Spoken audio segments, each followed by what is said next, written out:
సుందరకాండ రోజు ఒక సర్గైనా లేదు, శక్తి లేదు, ఒక 10 శ్లోకములైనా ఏదో కొంత చదువుతూ ఉండడం అలవాటు చేసుకోండి. ఇది సకలారిష్ట నివారకము, సర్వాభ్యుదయ ప్రదాయకము. ఇంచేత సుందరకాండ నిత్యపారాయణ కింద పెట్టుకుంటే మనకు ఏ విధమైనటువంటి అరిష్టములు కానీ అమంగళములు కానీ దగ్గరికి సోకకుండా మన స్వామి హనుమ కాపాడుతాడు. హనుమ ప్రధానముగా ఉన్న కాండ ఇది. దీనికి సుందరకాండ అని పేరు పెట్టాడు వాల్మీకి మహర్షి. బాలకాండ, అయోధ్యాకాండ, అరణ్యకాండ, కిష్కింధకాండ, యుద్ధకాండలకు పేర్లు స్పష్టంగా తెలుస్తున్నాయి ఏమిటి కథ ఉందో.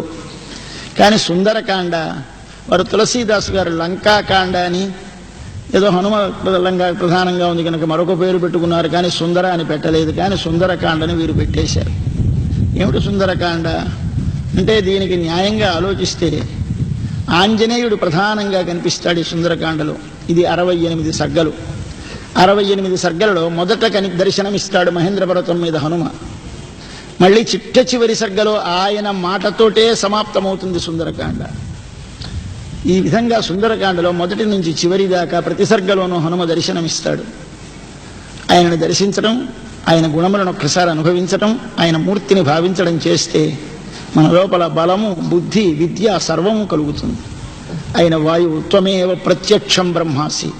వాయువుని మనము ఏ అధ్యయనము చేసైనా ముందుగా వాయో త్వమేవ ప్రత్యక్షం బ్రహ్మాసి అని నిత్యము అధ్యయనము చేసే గురు శిష్యులు అధ్యయనము చేస్తారు. అటువంటి వాయునందనుడు మన హనుమ. ఆయనను ఉపాసించాలి. ఆయన ప్రధానముగా ఉన్న ఈ కాండకు సుందరకాండ అని పేరు పెట్టాడు వాల్మీకి. ఏమి రహస్యము! ఏమి యుద్ధకాండకి పేరు పెట్టినట్టుగా లంకా దహనకాండనో, లేదా సముద్ర తరణకాండనో, లేదా హనుమ ప్రధానము కనుక హనుమత్కాండనో పేరు పెట్టగా సుందరకాండ ఏమిటి అని ఆలోచిస్తే ఏదో ఇందులో సౌందర్యం ఉన్నది. ఏ సౌందర్యం ఉన్నది అని ఆలోచించి లంక బాగా అందంగా ఉన్న లంకని వర్ణించాడు కనుక, లంకా సౌందర్యము వర్ణింపబడినది కనుక సుందరకాండ అయితే బాగుంటుందేమో అని కొంతమంది భావించారు. కానీ అది కాదన్నారు మన పెద్దలు. ఎందుచేత లంక యొక్క సౌందర్యము భౌతికమైన సౌందర్యం. భౌతికమైన సౌందర్యాన్ని సౌందర్యమన్నా అది అల్పమైన, అశాశ్వతమైన ఆనందాన్ని ఉద్బుద్ధం చేస్తుంది. కానీ నిత్యమైన, శాశ్వతమైన, పవిత్రమైన ఆనందాన్ని మన లోపల పెరిగించదు, కలిగించదు. అందం ఏది అంటే, మన లోపల ఆనందాన్ని ఏది పెంచితే, ఏది వెలికి తీస్తే దాని పేరు అందమైనది అంటారు. ఒక పువ్వుని చూసి అబ్బా ఎంత అందంగా ఉన్నది అంటే అర్థమేమి? అందం ఎక్కడ ఉన్నది? ఆ వస్తువులో ఉన్నదా? ఉంటే అందరికీ ఒకే రకముగా ఉండాలి. కారం అందరికీ కారముగా ఉన్నట్టు, తీయదనం అందరికీ తీయగా ఉన్నట్లు, సౌందర్యము కలిగినటువంటి ఒక వస్తువును చూపించి బాగుందే, ఎంత బాగుంది అంటే మరొకడు ఏమి బాగుందిలే అంటాడేమి?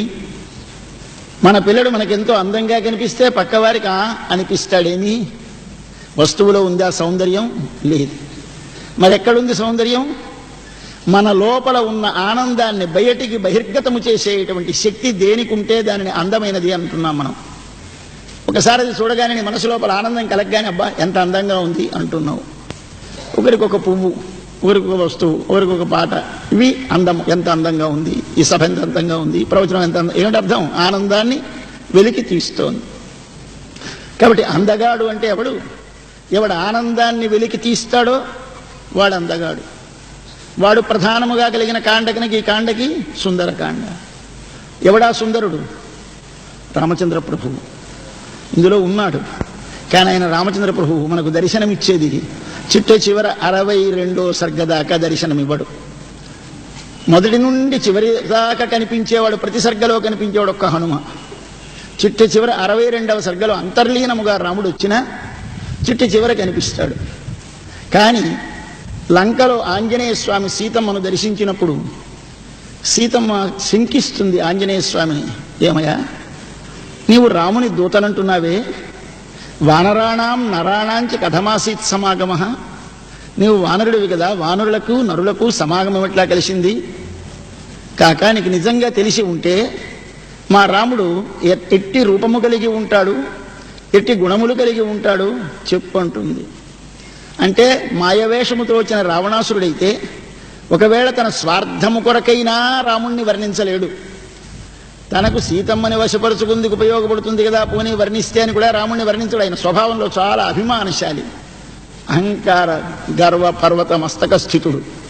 కాబట్టి ఆయన ఎప్పుడూ అలా రాముని గుణగణాన్ని వర్ణించడు, రాముడి రూపాన్ని వర్ణించడు. అందుచేత అడిగింది ఎలా ఉంటాడు రాముడు, గుణాలు ఎలాగుంటాయని. ఇక ప్రారంభించాడు ఆంజనేయ స్వామి. రామ కమలపత్రక్ష సర్వసత్వమనోహర రూపదాక్షిణ్య సంపన్న ప్రసూతో జనకాత్మజే. అమ్మా రాముని నీకు తెలిసి అడుగుతున్నావు మనను, అయినా చెబుతాను విను. రామ ఆయన పేరేమో తెలుసిన, రామ అంటే ఏమర్థం? ఆనందమును కలిగించువాడు. ఆయన పేరే రామ. అయితే ఆయన ఏమిటి ఆయన ప్రత్యేక లక్షణం? కమలపత్రక్ష, కమలపత్రముల వంటి నేత్రములు గలవాడు, తామర పువ్వు రేకుల వంటి నేత్రములు గలవాడమ్మా. అమ్మా నీకు తెలియదా ఆయన పరమాత్మయని?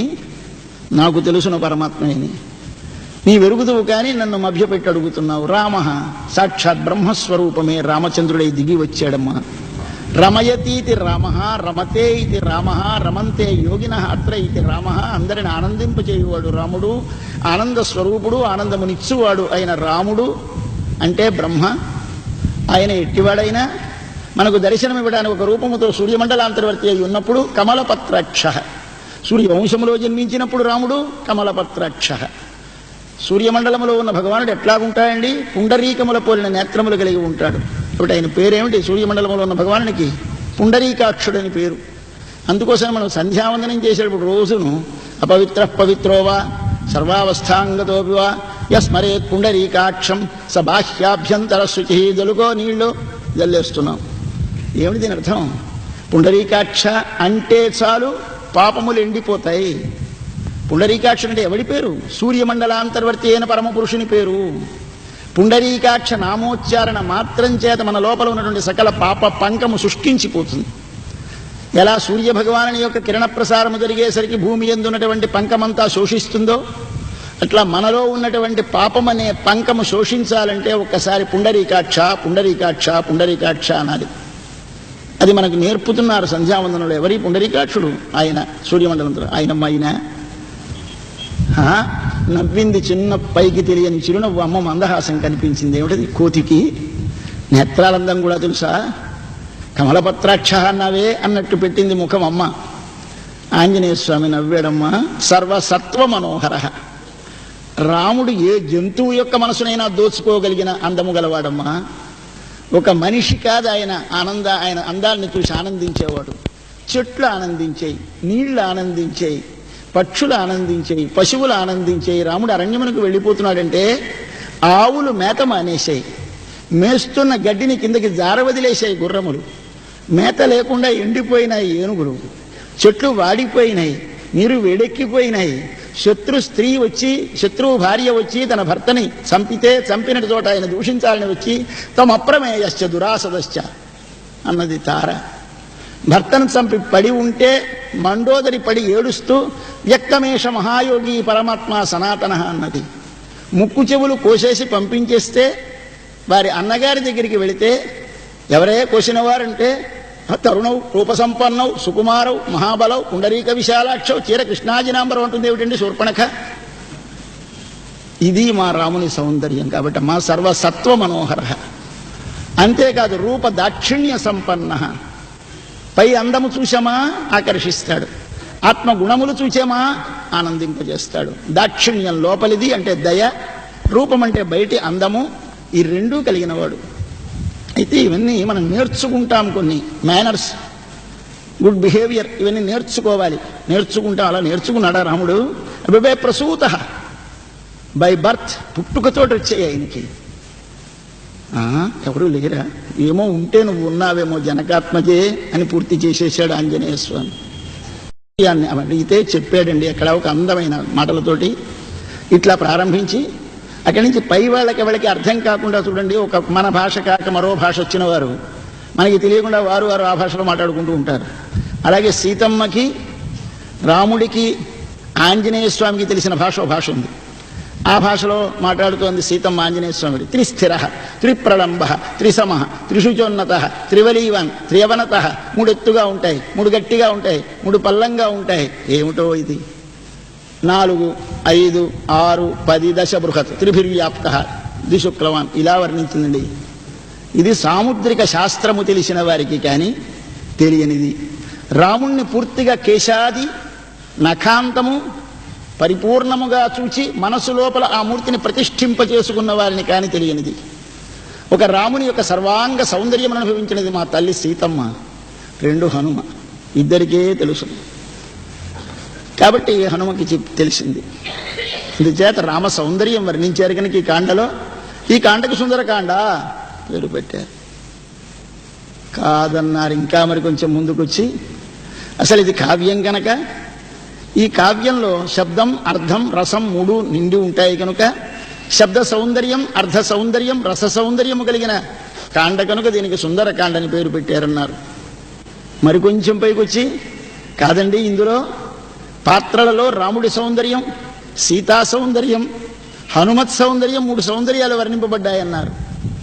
పోనీ సీతా సౌందర్యం ఏమిటిందండి? ఆవిడ అడవిలో నేల మీద పడుకొని మట్టి పట్టేసి వస్త్రములు కూడా పాపం ధరించడానికి మార్చుకుందికి లేకుండా ఉన్న తల్లి అందగత్తె అక్కడ వర్ణిస్తారా? ఏం వర్ణించాడు అందం? కాదు, అందం అంటే ఏమి? ఎంతటి విరహములోనున్నదో స్వామి రామచంద్రుడు ఆమె కోసమని ఎంత తపన పడ్డాడో మీరు చూస్తే ఏది అందమో తెలుస్తుంది. అందం అంటే బాహ్యమైన అలంకరణము సౌందర్యమునకు సాధనము కాదు. మరేది సౌందర్య సాధనము అంటే ఏది ప్రియేషు సౌభాగ్యఫలాహి చారుత అంటాడు కాళిదాసు. ప్రియేషు సౌభాగ్యఫలాహి చారుత. పార్వతీదేవి తపస్సు చేస్తుంది. తపస్సు చేస్తే ఆ పార్వతీదేవి మంచి సుఖం, అంత అందగత్య తల్లి, త్రిలోక సుందరి.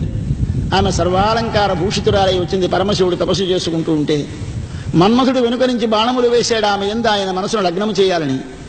ఆయనకు ఒక్కసారి కోపం వచ్చి 3వ కన్ను విప్పి మన్మథుడిని భస్మం చేసి లేచి వెళ్ళిపోయాడు. ఛీ, ఇదా అందము అనుకున్నది పార్వతి. ప్రియుని వశపరచుకోలేని సౌందర్యమేమి? ఇది కాదు సౌందర్యము. ఏ స్త్రీ తన యొక్క సౌందర్యము చేత తన ప్రియుని యొక్క సౌభాగ్యమును తాను పొందగలుగుతుందో అట్టి సౌందర్యము కనుక ప్రియుని యొక్క ప్రేమను ఆకర్షించలేని సౌందర్యం కాదని వదిలేసి అక్షమాల ధరించి, జటలు ధరించి, వేసవిలో, వర్షములో, శీతకాలములో ఆయా తగిన నియమములు పాటిస్తూ పంచాగ్నిహోత్ర మధ్యమును తపస్సు చేస్తే సంవత్సరాంతం వేసరిగా పరమశివుడు ఎవరైతే నన్ను మన్మథుడిని దహించి వెళ్ళిపోయాడో ఆయనే వచ్చి మారువేషంతో బ్రహ్మచారిగా వచ్చి తనను తానే దూషించుకోవడం ప్రారంభించాడు. చచా, బైసి మాలిన వానినా ప్రేమించావు? ఆయన పాపం పుట్టినది ఎక్కడో తెలియదు, అబ్బెవరో అమ్మెవరో తెలియదు. ఆయన ఉండే చోటు చూస్తే శ్మశానం, ఆయన ధరించేసి చూస్తే తోలు, ఏమిటో వర్ణిస్తాడు. తనని తానే దూషించుకుంటాడు. ఆమె అంటుంది చిట్ట చివరికి, పోని ఎట్టివాడు కానీ ఆయన ఎద్దు మీద ఎక్కి వెళుతున్నాడు అంటున్నావు, ఏనుగు మీద వెళ్లే ఇంద్రుడు వచ్చి ఆయన పాదాలకు ఎందుకు నమస్కరిస్తాడు అని అడిగింది ఆవిడ. అందుచేత ద్విషంతి మందాశ్చరితం మహాత్మనాం, అజ్ఞాన విమోహితులైనటువంటి వారు మహాత్ముల యొక్క చరిత్రలను ద్వేషిస్తూ ఉంటారు. అంతేకాని ఆయన గొప్పతనం ఏం లేదని, ఆయన ఇంకా ఏదో మాట్లాడబోతూ ఉంటే ఆయన దానిని ఆపేసి అయ్యా వెళ్ళొస్తానని బయలుదేరి వెళ్ళిపోయింది. అప్పుడు ఆయన చెయ్యి పట్టుకుంటే ఆమె వెనుకకు తిరిగి చూస్తే సాక్షాత్ పరమశివుడు. ఆయన పలుకుతాడు, అద్య ప్రభృతి అవనతాంగి తవాస్మి దాసః. అయ్యా నాకు ప్రియుడుగా ఉండు అంటే మన్మథుడిని దహించి వెళ్ళిపోయినాడా? ఇవాళ అంటాడు తవ దాసః అస్మి, నీ దాసుడిని నేనన్నాడండి. దేనికి? క్రీతస్తపోభి, నీ తపస్సుల చేత నేను కొనబడ్డానన్నాడు పరమశివుడు పార్వతీదేవి. ఏది సౌందర్యం? ప్రియుని యొక్క హృదయములోనున్న ఆనందమును వెలికి దీయగలిగిన అందమేదో అది అందము. బాహ్యమైన అలంకరణము చేత కలిగిన అందము కాదని ఎరింగి మన తల్లి సీతమ్మ తపస్సు చేత కాని భగవానుడు వశపడని తాను అరణ్యములో అశోకవనములో ఉండి ఆహారము లేక, వస్త్రధారణము లేక, కేవలము అలంకారములు తీసేసి అట్లా కేవలము రామా రామా రామా అంటూ సంతతము రాముని యందే తాను నిలిచి రామునే తన మనసులో నిలుపుకొని ఆ జీవిస్తే అది తపస్సు. తనను రక్షించుకుంది తనను కాని ఇతరులను కాని ఆశ్రయించకుండా ఉండటం తపస్సు. ఆంజనేయ స్వామి వచ్చి అమ్మా నా భుజమిప్పు, రానయ్య, నేను మరొకరి స్పర్శకి తగను, రాముడి తప్ప మరొకరిని నేను స్పృశించను. కాక నేను ఆడదానిని, పిరికితనము మాకు లక్షణం. నీవు సముద్రం మించిన నెత్తికెళ్ళిపోతూ ఉంటే పడిపోతానేమో, వద్దు, నీవు పరపురుషుడు కనుక స్పృశించకూడదు అని ఎన్నో చెప్పి రానంటుంది. ఒకరి రక్షణను అంగీకరించదు, తన శక్తి చేత నన్ను రక్షించుకోలేదు. రావణాసురుడు వస్తే రా నన్ను పొందమంటే తప్పు, నిన్ను భస్మం చేయగలనయా నేను, కానీ నత్వా కుర్మి దశగ్రీవ భస్మ భస్మార్హ తేజస, నువ్వు భస్మార్హుడివి, నాకు భస్మ చేయగలిగిన తేజస్సున్నది, కానీ త్వాం నిన్ను భస్మ నకుర్మి, నిన్ను భస్మ చేయను. ఎందుచేత? నేను తపస్సు చేస్తున్నాను, నేను నా ప్రియుని సందేశము లేదు. అసందేశాత్తు రామస్య తపస్శ్చ అనుపాలనాత్. రామస్య అసందేశాత్, రాముడు నీ ప్రయత్నము నీవు చేసుకుని రావలసినది అని కానీ నాకు ఆజ్ఞిస్తే నేను వచ్చిందును. కానీ ఆయన పెద్ద బిరుదు పెట్టుకున్నాడు, పతిం విశ్వస్య, విశ్వస్య పతి, నేను విశ్వమునంతను కాపాడేవాడిని నేను, రక్షించేవాడిని నేను, నా సొత్తు అన్నాడే. ఆయన రక్షించక ఎవరు రక్షిస్తారు? నేనా నన్ను రక్షించుకునేదాన్ని కాను. తపస్శ్చానుపాలనాత్, నేను తపస్సు చేస్తున్నాను. ఏమి తపస్సు చేస్తోంది? రాముని గురించి ఏడుస్తోంది. ఇదేనా తపస్సు? అవునదే తపస్సు. మరొకరు నాకు రక్షకులు కారు, రాముడే రక్షకుడనే భావన మనసు లోపల దృఢముగా నిలుచుటే చేయవలసిన తపస్సు. దీని పేరే శరణాగతి అంటారు. కాబట్టి అన్ని తపస్సులలోకి కూడా న్యాసము ఉత్తమమైన తపస్సును ఉపనిషత్తు చెప్తుంది. న్యాసమేషాం తపసాం వరిష్ఠమాహు. అన్ని తపస్సులలోకి శ్రేష్టమైన తపస్సు ఏది? న్యాసము. న్యాసం అనగా ఏమి? నేను వానియందు, నాది వానియందుంచి, నేను లేదు నాది లేదనే భావనతో లోపల పరిపూర్ణముగా నిండి ఉంటే దాని పేరు తపస్సు. అటువంటి తపస్సులో ఉన్నాను కనుక నిన్ను స్పృశించను అన్నది, నిన్ను దహించనన్నది సీతమ్మ తల్లి. అటువంటి సౌందర్యం ఎవరికి ఉందండి లోకంలో? అమ్మకొక్కతిగే. అది వర్ణించింది సుందరకాండ కనుక ఆమె సౌందర్యము వర్ణించారు కనుక సుందరకాండ. మూడది హనుమానుని సౌందర్యమును వర్ణించారు కనుక సుందరకాండ. హనుమానునికి ఏమి సౌందర్యమున్నది? సొట్టపోయిన దౌడలు, స్వామి వానరుడు, ఆయనకి ఏముంది సౌందర్యము? అంతకంటే లోకములో సుందరుడెవడున్నాయండి అని పొంగిపోయి ఆయన నామాలలో సుందర, భగవానుని నామాలలో సహస్రనామాలో సుందర ఉంది, హనుమన్నామాలో సుందర ఉంది. ఏమిటి సుందర అంటే? ఆయన సౌందర్యమేమి? ఆనందమును వెలికి తీయుట. మన లోపల దాగి ఉన్న ఆనందమును వెలికి తీసేవాడు ఆయన ఒక్కడే. కాబట్టి దీనిలో మునిగి ఉన్నటువంటి, సంసారములో మునిగి ఉన్నటువంటి సకల జీవ సముద్ధరణ గురూపకారి అంటాడు భవభూతి అనే మహాకవి ఉత్తరరామ చరిత్రలో. ఈ లోకములో సంసారములో మునిగి ఉన్నటువంటి సకల చేతనలను వెలికి లాగినటువంటి మహోపకారం చేసిన వాడు ఒక్క హనుమే. అటువంటి ఉపకారం చేశాడు. ఏమి చేశాడు? ఇద్దరికి ఆనందాన్ని కలిగించాడు. ఒకటి రామచంద్ర ప్రభువుకి ఆనందాన్ని కలిగించాడు, సీతమ్మకి ఆనందాన్ని కలిగించాడు. తెచ్చాడు, ఉంగరం ఇచ్చాడు, చూచి ఒక్కసారి ముదితాభవతు, ఆనందం పొందింది. ఈయన పట్టుకెళ్ళి మళ్ళీ చూడామని ఇచ్చాడు, ముదిత, రాముడు సంతోషాన్ని పొందాడు. ఇది ఇద్దరి ఆనందాన్ని ఆకర్షించినటువంటి మహాపురుషుడు ఎవరున్నారండి? హనుమ తప్ప. కాబట్టి ఆనందమును వెలికి రాగడమే, ఆకర్షించడమే సౌందర్యమైతే ఒక్క హనుమలో తప్ప లోకములో ఎక్కడా లేదు. కనుక సుందరుడు హనుమ ఒక్కడే. అతనిని వర్ణించిన కాండ కనుక సుందరకాండ. ఇంకా లోపలికి కొంచెం వెళితే జీవ, పరమాత్మ, గురు సౌందర్యములను మూడింటిని నిర్దేశించిన కాండ కనుక సుందరకాండ. జీవుడు యువతల ఒడ్డున, భగవానుడు అవతల ఒడ్డున, అటించి బయలుదేరి ఇటించి వచ్చి ఇటించి అటు వెళ్ళేవాడు గురువు. ముగ్గురు కనిపిస్తారు మీకు అవతల ఒడ్డున. రామచంద్రుడు ఉత్తర తీరమందు, దక్షిణ తీరమందు లంకలో సీతమ్మ, ఆంజనేయుడు అటించి రామచంద్ర ప్రభు యొక్క ఆజ్ఞతోటి అంగుళీయకమును స్వీకరించి సముద్రమును తరించి యువతలొడ్డుగా లంకకొచ్చి అమ్మను చూచి అమ్మ చేతిలో ఉంగరమిచ్చి చూడామని గ్రహించి మళ్ళీ రాముని చేరి రాముని గాఢాలింగనమును పొందిన మహాభాగ్యశాలి. ఇందులో ఏమున్నారు? ముగ్గురు సుందరులు ఉన్నారు. రాముడు ఒక సుందరుడు, హనుమ ఒక సుందరుడు, సీతమ్మ ఒక సుందరి. కాబట్టి ముగ్గురిని చెప్పిన కాండ కనుక సుందరకాండ. మానవ జీవితములో సుందరమైన భాగమేదో నిర్దేశించిన కాండ కనుక సుందరకాండ. మన జీవితంలో ఏది సుందరమైన భాగము? ఐశ్వర్యం ఉంటే సౌందర్యము కాదు, అలంకారం ఉంటే సౌందర్యము కాదు. లోపలున్న ఆనందము మీకు బహిర్గతమై ఎప్పుడు మీకు ఆనందము సర్వదా సన్నిధానము చేసి ఉంటుందో అది సుందరమైన భాగము. ఎప్పుడు లభిస్తుంది అది? ఒక మహాపురుషుడైన, భగవద్దర్శనము చేసిన, భగవంతుని ప్రేమించి ప్రేమించబడ్డ ఒక మహాపురుషుని చేరి ఆయన వాక్కుల చేత, ఆయన ఉపదేశించిన మంత్రము చేత మీ మనసులో ఇంతకాలము అజ్ఞానము చేత ఆవరింపబడినటువంటి ఆనందస్వరూపమైన భగవానుడు వెలికి వచ్చి ఒకసారి మనము సంతతము వనినే భావిస్తూ జీవితము సాగుతుందో అట్టి సన్నివేశము లభించిన రోజు మనకు సుందరమైన భాగము. సీతమ్మ తల్లి లంకలో బంధింపబడి ఉండగా మహాపురుషుడైన హనుమ వచ్చి లంకకు అమ్మకు రామవృత్తాంతము చెప్పి అంగుళీయక ప్రదానం చేసి ఆనందాన్ని కలిగించిన రోజు ఇదే. మన జీవితంలో కూడా మనం నేర్చుకోవలసిన రోజు. మనం ఈ సుందరమైన రోజు కోసం నిరీక్షించాలి. ఏనాడు మనము ఒక మహాపురుషుని అనుగ్రహము చేత లోపలున్న భగవత్తత్వాన్ని ఎరుగగలుగుతామో ఆ రోజు మనకి మంత్రోపదేశము పొంది ఒక గురు సమాశ్రయణం చేసిన రోజు మనకి సుందరమైన కాండ. ఒక మానవ జీవితాన్ని ఆ చివరి నుంచి చివరికి చూపిస్తే సుందరకాండ ఎక్కడుందో మీకు తెలుస్తుంది. కాబట్టి సుందరకాండ అంటే ఇది సామాన్యమైన కాండ కాదు. మానవుడు అందరూ సర్వదా అధ్యయనం చేయవలసినటువంటి మహత్తరమైనటువంటి